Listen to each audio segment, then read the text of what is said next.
আসসালামু আলাইকুম সপ্তম শ্রেণীর শিক্ষার্থীরা, কেমন আছো তোমরা সবাই? আশা করি তোমরা সবাই অনেক বেশি ভালো আছো। আমাদের চ্যানেলের নতুন একটি ক্লাসের ভিডিওতে তোমাদের সবাইকে স্বাগতম জানাচ্ছি। তো আজকে আমরা যে টপিকটা নিয়ে কথা বলবো সেটা হচ্ছে তোমাদের সপ্তম শ্রেণীর বিজ্ঞান বইয়ের প্রথম অধ্যায় নিম্ন শ্রেণীর জীব। এই অধ্যায়ের একটা সৃজনশীল প্রশ্ন আছে, দুইটা সৃজনশীল প্রশ্ন আছে তোমাদের অনুশীলনীর। এই অনুশীলনীর প্রথম যে সৃজনশীল প্রশ্নটা আছে, অর্থাৎ এখন তোমরা যেটা স্ক্রিনে দেখতে পাচ্ছ, এই সৃজনশীল প্রশ্নের আমরা সমাধান করে দেওয়ার চেষ্টা করব। এবং এই সৃজনশীল প্রশ্নের টোটাল 4টা অংশ রয়েছে। ক থেকে একদম যদি ঘ নম্বর পর্যন্ত আলোচনা করি, প্রথম অংশটা হচ্ছে জ্ঞানমূলক, দ্বিতীয় যে অংশটা আছে সেইটাকে বলা হয় হচ্ছে অনুধাবন, তৃতীয় যে অংশটা আছে এটাকে বলা হয় প্রয়োগ, এবং চতুর্থ যে অংশটা আছে তো 4 নম্বর ঘ নম্বর এটাকে বলা হয় উচ্চতর দক্ষতা। তো এই 4টা সৃজনশীল প্রশ্নেরই আমরা অ্যান্সার আজকে স্টেপ বাই স্টেপ বুঝে দেওয়ার চেষ্টা করব।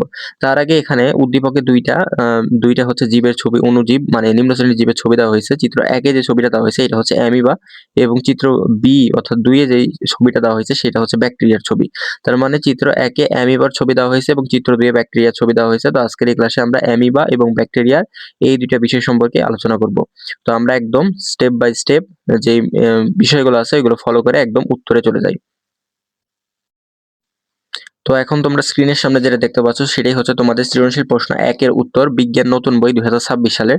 তো আমরা একে একে সবগুলো প্রশ্নেরই উত্তর জানবো। তো প্রথমে আমরা আলোচনা করব প্রথম যে প্রশ্নটা আছে সেইটা, অর্থাৎ ক নম্বর, অর্থাৎ জ্ঞানমূলক যে প্রশ্নটা ছিল। জ্ঞানমূলক প্রশ্নটা হচ্ছে এখানে দেওয়াই ছিল যে শৈবাল কি, শৈবাল আসলে কি বা শৈবাল বলতে আসলে কি বোঝায়, এই বিষয়টা ক নম্বরে আলোচনা করা হবে।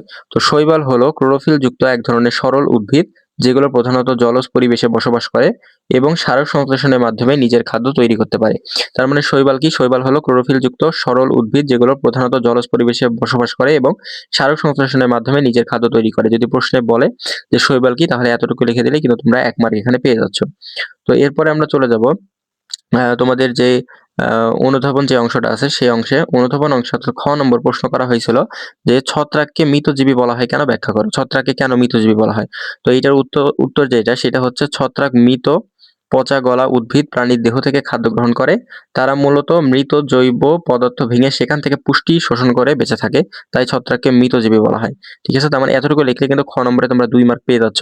সেটা হচ্ছে ছত্রাক মৃত ও পচা গলা উদ্ভিদ ও প্রাণীর দেহ থেকে খাদ্য গ্রহণ করে, তারা মৃত জৈব পদার্থ ভেঙে সেখান থেকে পুষ্টি শোষণ করে বেঁচে থাকে, তাই ছত্রাককে মৃতজীবী বলা হয়।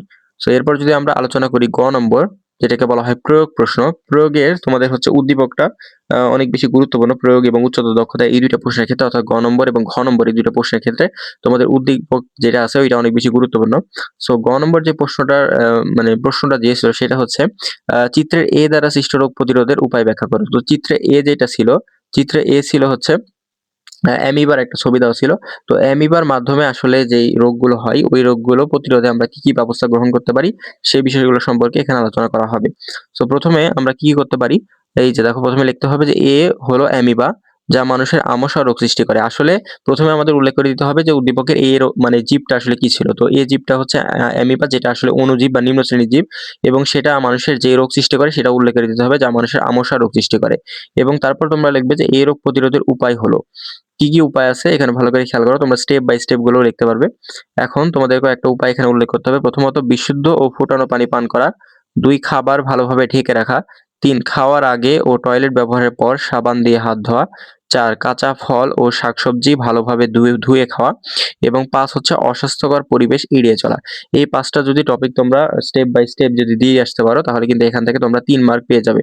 সো এই সাধারণতভাবে অনুধাবন এবং উচ্চতর দক্ষতা, মানে অনুধাবন না, প্রয়োগ এবং উচ্চতর দক্ষতা এই প্রশ্নগুলো স্টেপ বাই স্টেপ লিখলে কিন্তু মার্ক আসলে বেশি পাওয়া যায়। সো এরপর যদি আমরা ঘ নম্বরে চলে যাই, ঘ নম্বরে যে প্রশ্নটা ছিল একটু ভালো করে খেয়াল করো। ঘ নম্বরে একটা গুরুত্বপূর্ণ প্রশ্ন ছিল।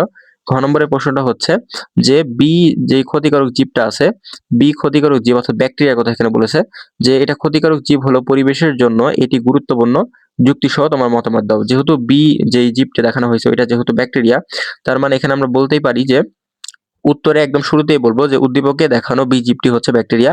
কিছু ব্যাকটেরিয়া রোগ সৃষ্টি করলেও পরিবেশের জন্য এরা অত্যন্ত গুরুত্বপূর্ণ কারণ। এরপর কারণগুলো আমরা উল্লেখ করব। এখন কি কি কারণ এখানে উল্লেখ করব ভালো করে খেয়াল করো। আমি কিন্তু স্টেপ বাই স্টেপ লিখেছি, তোমরা 1 2 করে রোমান সংখ্যা এগুলো দিয়ে দিবে। প্রথমত, ব্যাকটেরিয়া মৃত উদ্ভিদ ও প্রাণীর দেহ পচিয়ে পরিবেশ পরিষ্কার রাখে। আমি যখন তোমাদের থিওরি ক্লাস করেছিলাম তখন কিন্তু এই কথাটা বলেছিলাম যে ব্যাকটেরিয়া মৃত উদ্ভিদ ও প্রাণীর দেহ পচিয়ে পরিবেশ কিন্তু পরিষ্কার রাখে।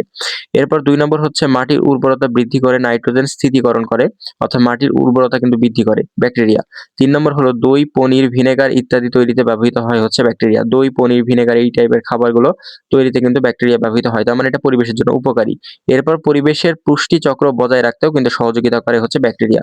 অর্থাৎ এখানে যেই 1 টা 2 3 4 টা যে 4 টা স্টেপ বললাম, এই 4 টা স্টেপই কিন্তু আমাদেরকে বোঝাচ্ছে যে ব্যাকটেরিয়া হচ্ছে পরিবেশের জন্য অত্যন্ত গুরুত্বপূর্ণ। মানে এটা যতটা ক্ষতিকর তার থেকেও বেশি কিন্তু গুরুত্বপূর্ণ। সো এরপর অতএব ব্যাকটেরিয়া ক্ষতিকারক হলেও পরিবেশের ভারসাম্য রক্ষায় এর ভূমিকা কিন্তু অপরিসীম। এই কথাটা লাস্টে তোমাদেরকে লিখে দিতে হবে এবং এটাই হচ্ছে তোমাদের নিজস্ব মতামত, যেটা প্রশ্নে বলেছিল যে এই গুরুত্বপূর্ণ এই বিষয়টা যুক্তিসহ তোমার মতামত দাও। তো মতামতটা লাস্টের লাইনে লিখে দিতে হবে যে অতএব ব্যাকটেরিয়া ক্ষতিকারক হলেও পরিবেশের ভারসাম্য রক্ষায় এর ভূমিকা অপরিসীম। তো এইভাবেই তোমরা এই যে সৃজনশীল প্রশ্ন যেটা ছিল, এই যে সৃজনশীল প্রশ্ন যেটা আছে 1 নম্বর সৃজনশীল প্রশ্ন, এই 1 নম্বর সৃজনশীল প্রশ্নের কিন্তু অ্যান্সার তোমরা এইভাবে নরমালি কিন্তু করে দিয়ে আসতে পারবে। সো আশা করি এইভাবে যদি তোমরা প্রশ্নের উত্তরগুলো লেখো তাহলে তোমরা পরীক্ষায় 10 এর মধ্যে 10 বা 9 এই টাইপের নাম্বার কিন্তু পেতে পারো। তো দেখা হবে পরবর্তী নতুন কোনো ভিডিওতে। আজকে এই পর্যন্তই। ধন্যবাদ সবাইকে।